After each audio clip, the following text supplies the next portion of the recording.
Assalamualaikum warahmatullahi wabarakatuh. Malam ini kita ketemu lagi melanjutkan materi kuliah kita dalam mata kuliah Sistem Informasi Akuntansi. Minggu lalu kita sudah membahas terkait dengan dokumentasi sistem.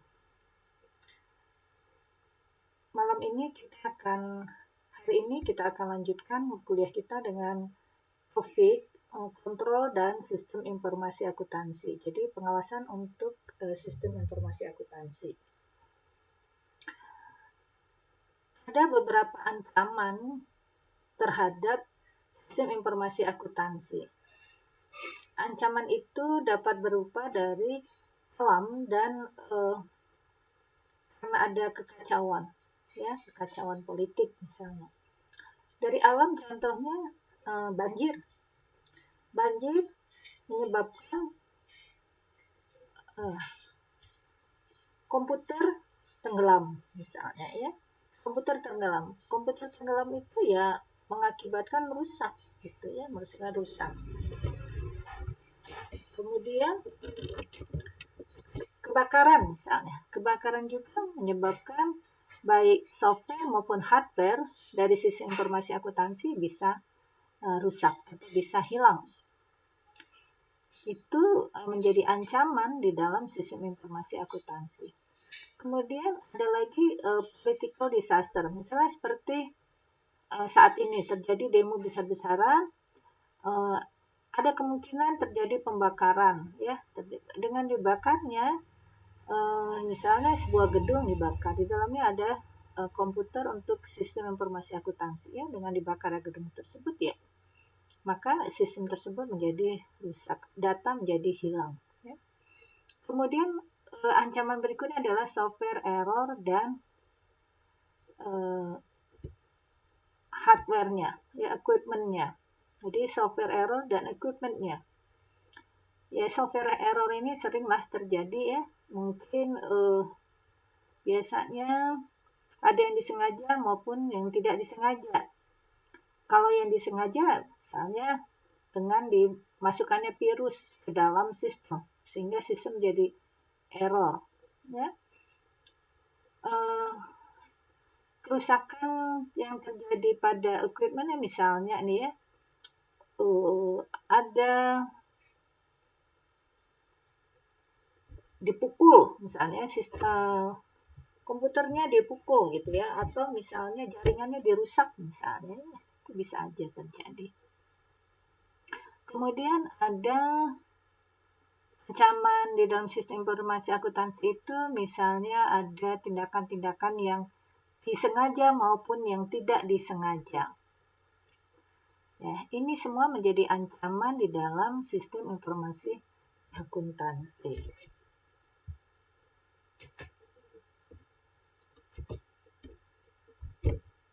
Apa yang menyebabkan terjadinya peningkatan di dalam ancaman tadi, sehingga karena ancaman yang meningkat menjadi pengawasan atau pengamanan menjadi sesuatu persoalan yang sangat penting. Ya, ada beberapa hal yang menyebabkan terjadinya peningkatan ancaman terhadap keamanan dari sistem informasi akuntansi. Pertama adalah meningkatnya jumlah orang yang terlibat di dalam sistem. Misalnya sistem itu untuk bisa diakses oleh pelanggan. Semakin banyak pelanggan berarti semakin meningkatlah persoalan keamanan dari sistem itu sendiri. Ya. Kemudian ada LAN and client. LAN and client ini local area network ya, dan client. Jadi semakin banyak ya data yang didistribusikan kepada pemakai, maka semakin tinggilah ancaman di dalam sistem tersebut. Ya, server itu semakin banyak data didistribusikan oleh server, maka server itu semakin tinggi ancamannya. Ya. Kemudian wide, kalau tadi ada LAN and client, sekarang ada WAN.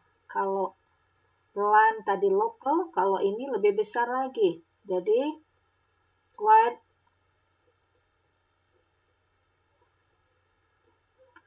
area network, ya.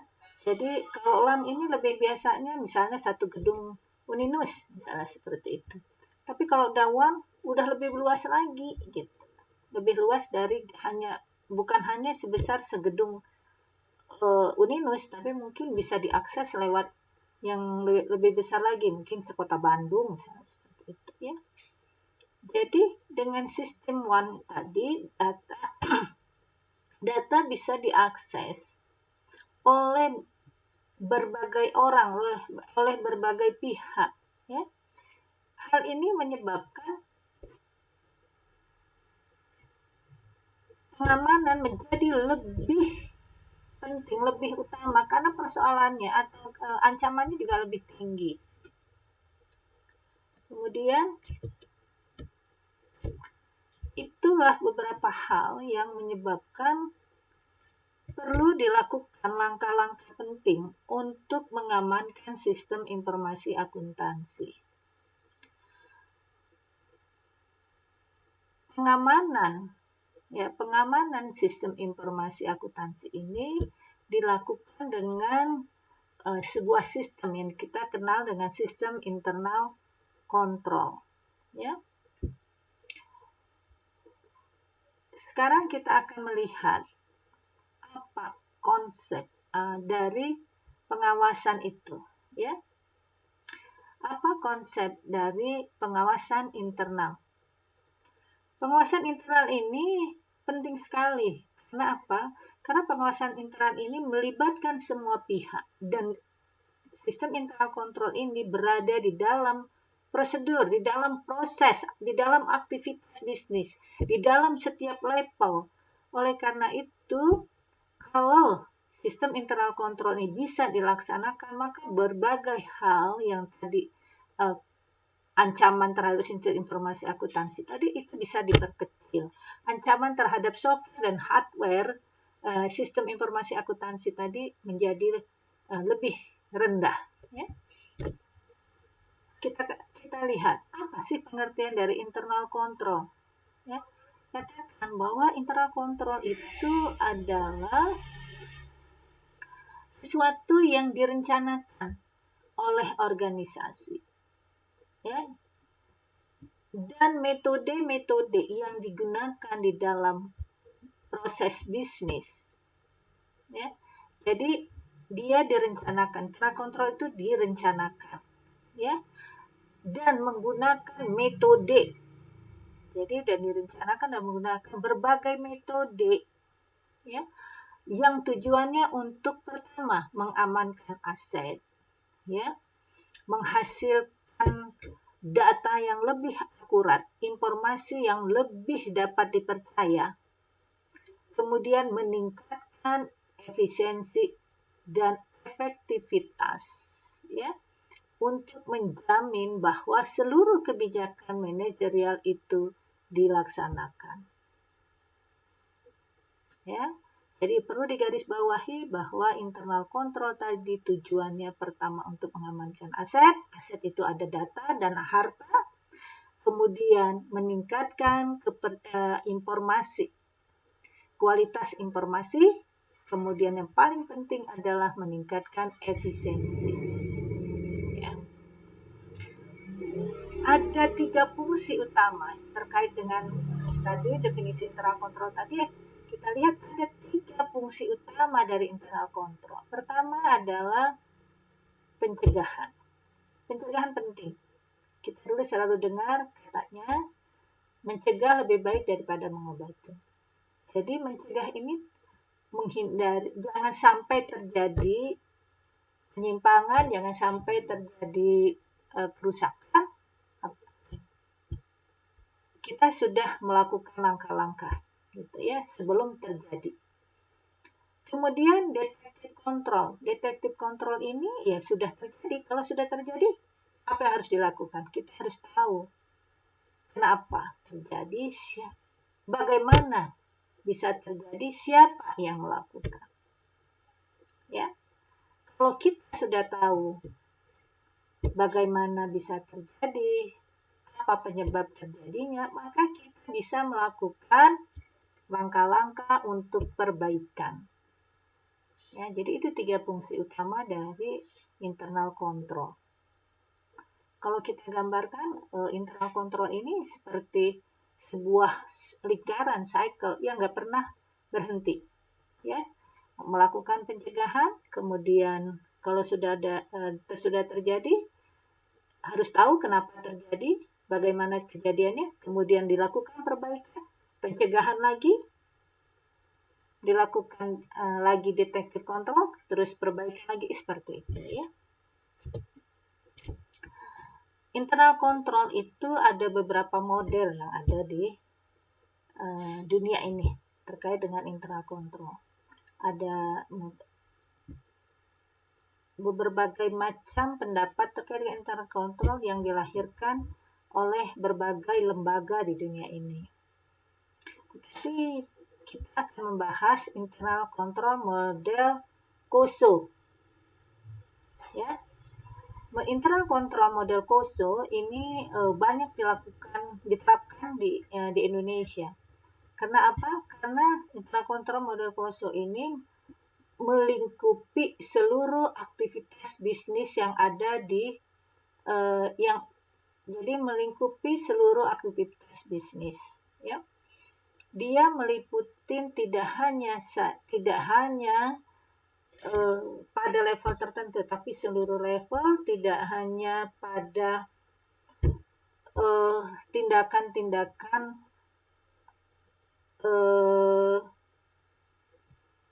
yang sudah terjadi, tetapi juga dia sudah melakukan tindakan pencegahan. Jadi yang ketiga fungsi internal control tadi itu bisa dicapai dengan model COSO, ya. Pertama, kontrol environment. Jadi kontrol terhadap lingkungan. Kontrol terhadap lingkungan ini penting sekali untuk mendukung implementasi internal control. Ya. Karena lingkungan sangat menentukan keberhasilan penerapan sebuah sistem pengawasan. Contohnya Indonesia. Indonesia peraturan punya banyak, tapi apakah peraturan itu dipatuhi? Kita lihat sendiri, banyak terjadi peraturan itu ya sudah tinggal ada di kertas saja. Kenapa? Karena lingkungan tidak mendukung. Contoh, dilarang merokok di tempat-tempat umum. Semua orang merokok. Kenapa? Nggak ada yang ngawasin. Ya, seperti itu. Maka kontrol lingkungan itu penting sekali. Pertama, kontrol lingkungan itu dari etika. Nih, etika ini penting. Orang malu berbuat salah, itu etika. Kalau etikanya bagus, orang malu berbuat salah, itu maka orang tidak perlu banyak pengawas. Polisi nggak perlu ada di mana-mana karena orang tahu sudah patuh dengan peraturan lalu lintas, contohnya seperti itu. Ya, karena budaya hukum itu sudah menjadi etika. Kemudian kompeten. Kompeten ini penting. Kalau orang tidak kompeten ditempatkan di suatu tempat, maka kata hadis Rasul ya, bahwa suatu pekerjaan dikerjakan bukan ahlinya, maka tunggulah kehancuran. Oleh karena itu kompetensi sangat penting. The right man on the right place. Yes. Kemudian integritas. Integritas ini merupakan suatu unsur yang harus dimiliki oleh semua orang. Kalau orang punya integritas, ya orang tidak akan orang malu berbuat salah, orang malu melanggar hukum, orang melakukan sesuatu itu ingin dengan terbaik dan dengan baik dan dengan cara terbaik, ya. Itu orang semua akan patuh hukum, ya. Maka internal control akan sangat baik. Kemudian struktur organisasi. Struktur organisasi ini penting karena ini yang menggarisbawahi orang bekerja apa yang akan dikerjakan, siapa yang mengerjakan, siapa yang bertanggung jawab, itu semuanya terlihat di struktur organisasi. Kemudian manajemen filosofi. Ini penting banget. Filosofi manajemen. Kalau filosofi manajemen itu baik di suatu lingkungan, maka baiklah orang-orang di situ. Contohnya misalnya ini, ya. Kalau ada yang salah, dia harus dihukum. Kalau dia ada yang melanggar hukum, dia pasti kena sanksi. Ya, semua tidak pandang bulu harus patuh terhadap hukum, dan hukum diterapkan untuk semua orang. Contohnya misalnya Indonesia. Ya, Indonesia. Katanya semua orang sama diperlukan sama di hadapan hukum. Tapi kita lihat, apa iya? Karena orang dianggap bahwa filosofi manajemen di masyarakat itu tidak diterapkan dengan baik, orang nggak malu melakukan kesalahan. Contohnya para pejabat melakukan korupsi.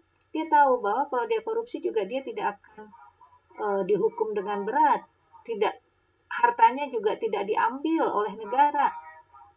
Dihukum juga dengan waktu yang pendek. Ya, mereka jadi tenang aja. Melakukan korupsi menjadi suatu hal yang biasa. Tuh, ya, jadi kontrol lingkungan sangat penting. Kemudian kontrol aktivitas. Ini. Tadi kontrol lingkungan. Kontrol lingkungan itu dulu terkenal dengan namanya waskat, pengawasan melekat. Artinya bahwa pengawasan melekat di diri orang masing-masing. Ya, sehingga kalau semua orang baik, maka lingkungan itu akan baik. Itulah inti dari kontrol lingkungan. Kalau kontrol aktivitas itu adalah pengawasan terhadap aktivitas yang dilakukan oleh orang-orang yang terlibat dalam bisnis. Contohnya, kontrol aktivitas itu terdiri dari apa saja? Pertama ada otorisasi. Ya, otorisasi. Dikatakan bahwa data yang di-entry harus divalidasi. Setiap data yang divalidasi harus diotorisasi. Artinya harus jelas siapa yang bertanggung jawab terhadap akurasi data tersebut. Kemudian ada tanggung jawab dan kewenangan. Ya. Ini tanggung jawab dan kewenangan itu penting untuk memisahkan satu pekerjaan dengan pekerjaan lain. Memisahkan pertanggungjawaban atas suatu pekerjaan oleh satu orang kepada orang yang lain. Harus jelas. Kalau tidak jelas, ini bahaya. Karena nggak tahu mau ke siapa. Kalau ada masalah, loh, ini siapa yang bertanggung jawab? Nggak jelas. Ya. Kemudian pemisahan tugas. Ini penting banget pemisahan tugas. Karena apa? Harus sama dengan pemain bola nih. Kalau pemain bola itu kan ada jadi penyerang, ada penjaga gawang, ada yang menjadi benteng lah, seperti itu kita katakan ya. Coba kalau semua orang berperan menjadi penjaga gawang, nggak ada yang ngegolin. Atau semua orang berperan menjadi tukang gol, nggak ada yang jaga gawang, kebobolan. Ya. Pemisahan tugas penting untuk apa? Menghindari kolusi. Ya, menghindari kolusi. Kemudian kalau satu tugas yang satu bercampur dengan tugas lain, contohnya gini misalnya ya, seorang kasir bertugas juga untuk melakukan pencatatan akuntansi. Bayang nggak apa yang akan dicatat oleh kasir itu? Dia pegang uang, dia pegang catatan.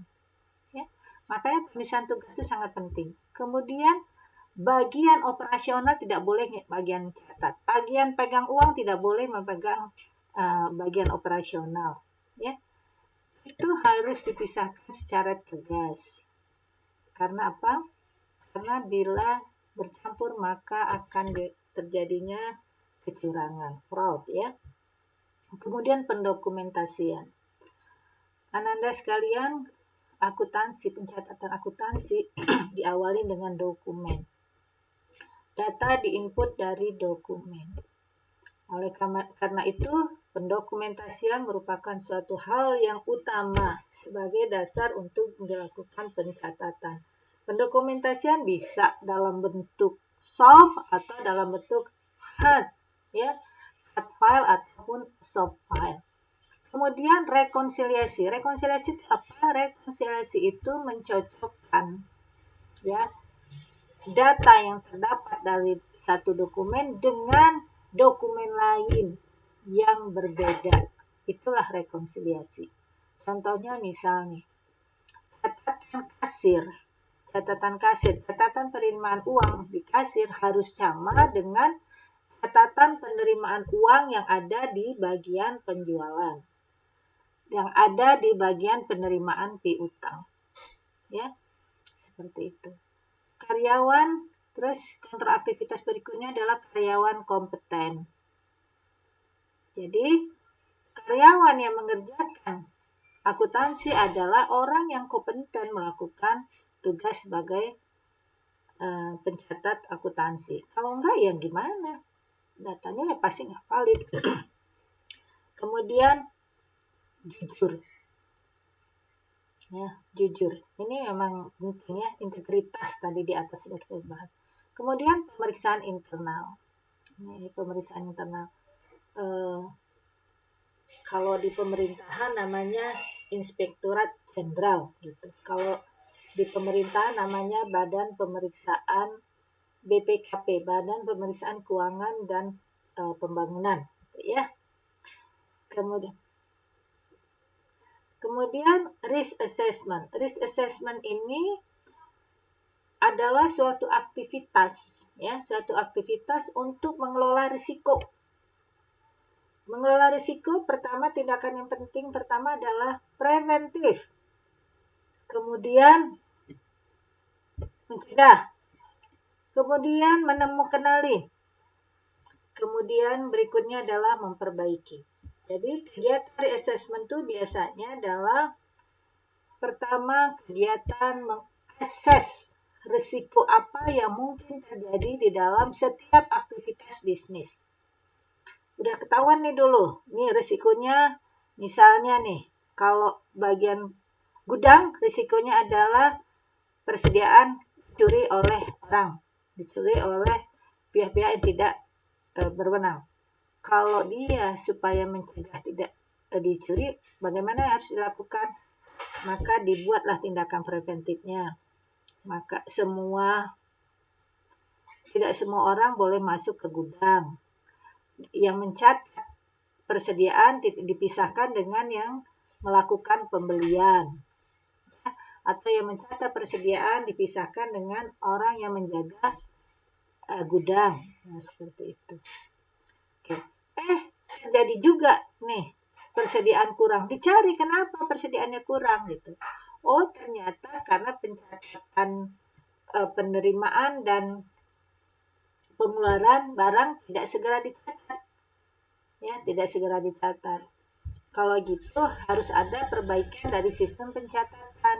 Nah, begitulah dilakukan perbaikan. Setelah dilakukan perbaikan, dievaluasi lagi. Ya, dievaluasi lagi. Ada terjadi nggak? Oh, tidak ada. Berarti selesai itu. Tapi dicari lagi, apa kira-kira risiko yang ada lagi. Jadi terus seperti itu. Sehingga benar-benarlah risiko itu menjadi sangat minimal. Kemudian komponen lainnya berikutnya adalah informasi dan komunikasi. Ya, harus dievaluasi. Ada nggak sistem informasi dari atas ke bawah dan dari bawah ke atas? Komunikasi dan informasi harus jalan, harus lancar, ya, sehingga apa yang terjadi gitu segera diketahui oleh manajemen, sehingga untuk perbaikan, ya. Kemudian monitoring merupakan tindakan evaluasi, ya, melakukan evaluasi. Ini adalah komponen dari internal control model KOSU. Kemudian apa struktur dari internal control? Tadi dari bawah dibahas ya. Pertama adalah kontrol lingkungan. Kemudian ada sistem akuntansi dan terakhir adalah controlling prosedur pengawasan. Jadi struktur internal kontrol itu terdiri dari 3. Pertama kontrol lingkungan, kedua sistem akuntansi, dan yang ketiga adalah prosedur pengawasan. Ya, 3 hal itu. Kontrol lingkungan tadi kita udah bahas tuh secara luas. Kemudian sistem akuntansi. Ya, sistem akuntansi itu bisa manual, bisa computerized, bisa semi manual dan atau semi computerized ya, seperti itu accounting system.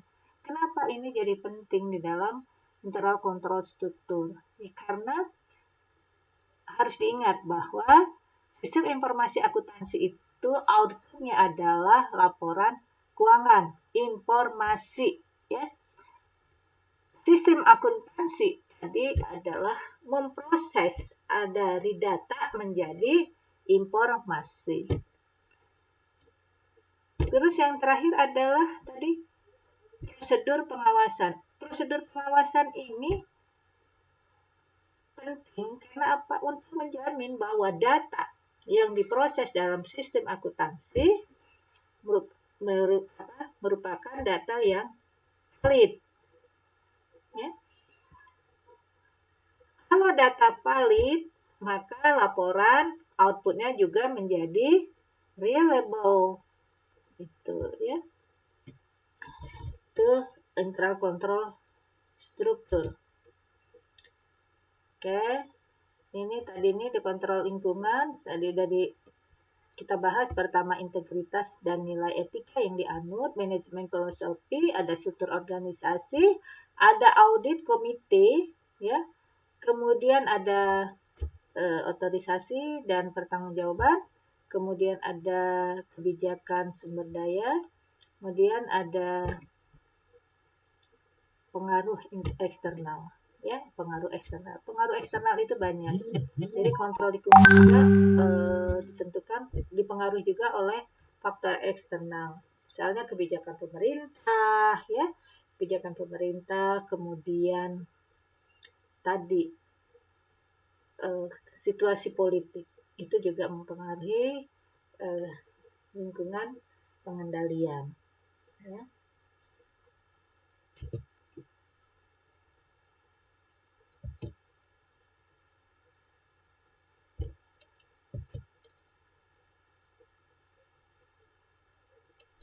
Nih, kontrol aktivitas. Tadi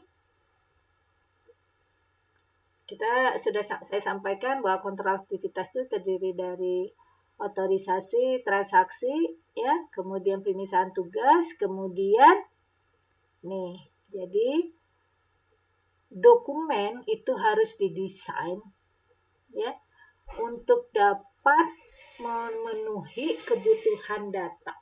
Jadi salah satu aktivitas dari kontrol aktivitas itu adalah dokumen tadi dikatakan. Dokumen yang bagaimana? Dokumen yang didesain sedemikian rupa sehingga seluruh data yang dibutuhkan itu bisa diambil dari dokumen tersebut. Ya. Oke, yang lainnya Ibu sudah bahas. Kemudian prosedur pengamanan aset. Ya.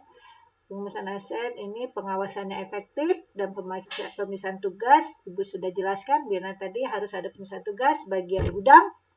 Misal ini untuk persediaan ya, asetnya persediaan. Pemisahan tugas bagian gudang dengan yang bagian pencatatan aset. Kemudian ada pencatatan aset yang akurat ya.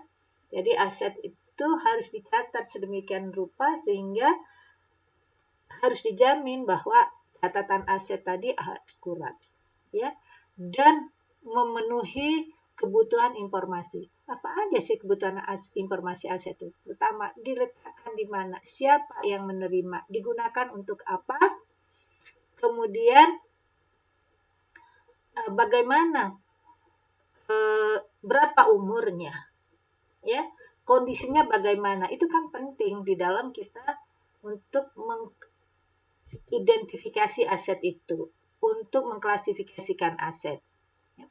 Karena kan beda aset yang digunakan untuk proses produksi dengan aset yang digunakan untuk disewakan misalnya. Kan beda.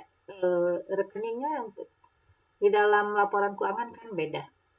Kemudian ada pembatasan akses kepada aset, baik fisik maupun non-fisik.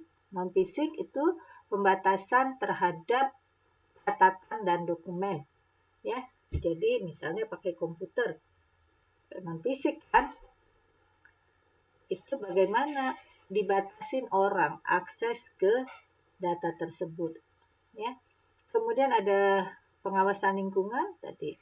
Kalau dia misalnya persediaan ya nggak boleh dong pintunya tidak terkunci orang keluar masuk atau diletakkannya itu di tempat yang orang bisa aja mengambil tanpa diketahui, kan nggak bisa.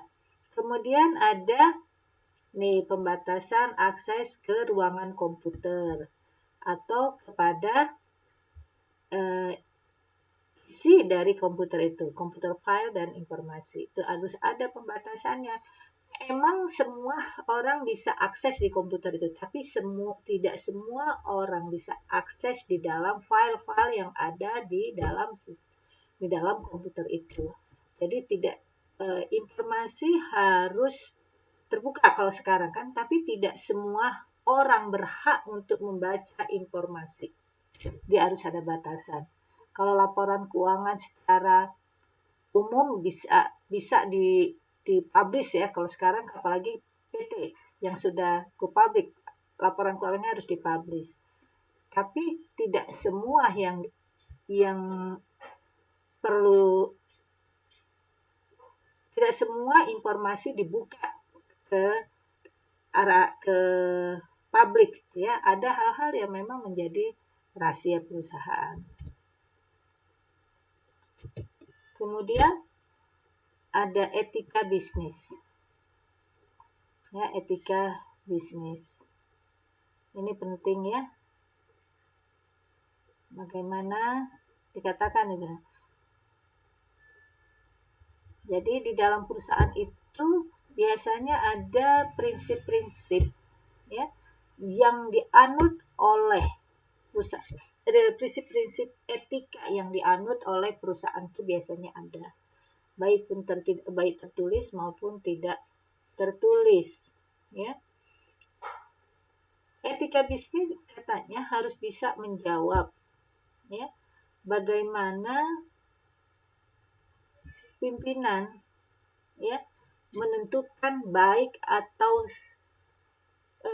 buruknya suatu aktivitas ya. Contohnya misalnya gini, kita semuanya pasti punya rekening. Kadang-kadang data kita itu oleh perusahaan itu dijual ke pihak lain, sehingga kita tuh sering menerima SMS, menerima telepon dari berbagai macam orang, ya. Kadang dari asuransi, dari mana, kalau kita tanya dari mana dapatnya, oh ya saya dari ini. Itu kan tidak beretika sebenarnya. Itu kan rahasia konsumen. Tapi kan banyak terjadi. Itulah namanya etika bisnis. Di zaman sekarang ketika kita bisnis secara online itu penting banget.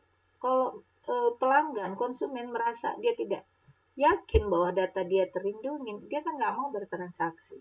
Ya, seperti itu. Dikatakan etika bisnis itu ada 4 area. Ya. Pertama ada equity.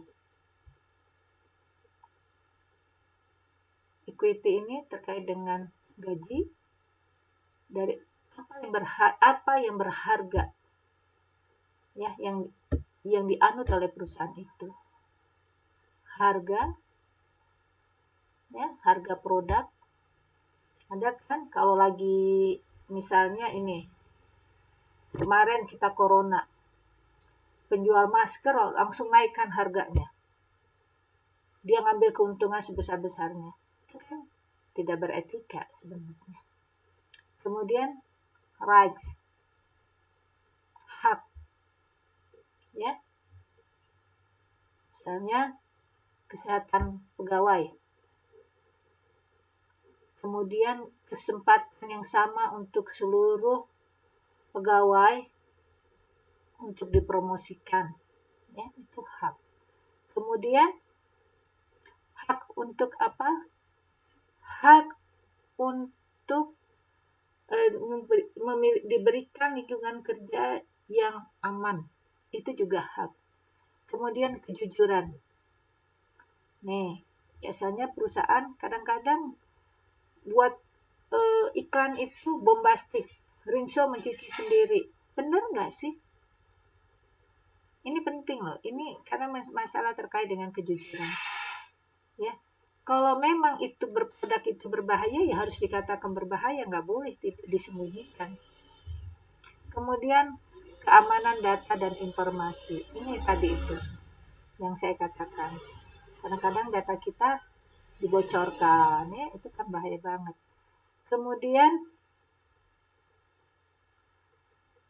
ini lingkungan perusahaan tadi, lingkungan yang aman, terus produk yang aman, ya seperti itu. Itu etika, isu-isu terkait dengan etika, ya. Jadi ada 4, equity, ya. Kemudian ada right, hak, ada kejujuran, dan lingkungan, ya, dan lingkungan dari perusahaan itu, ya.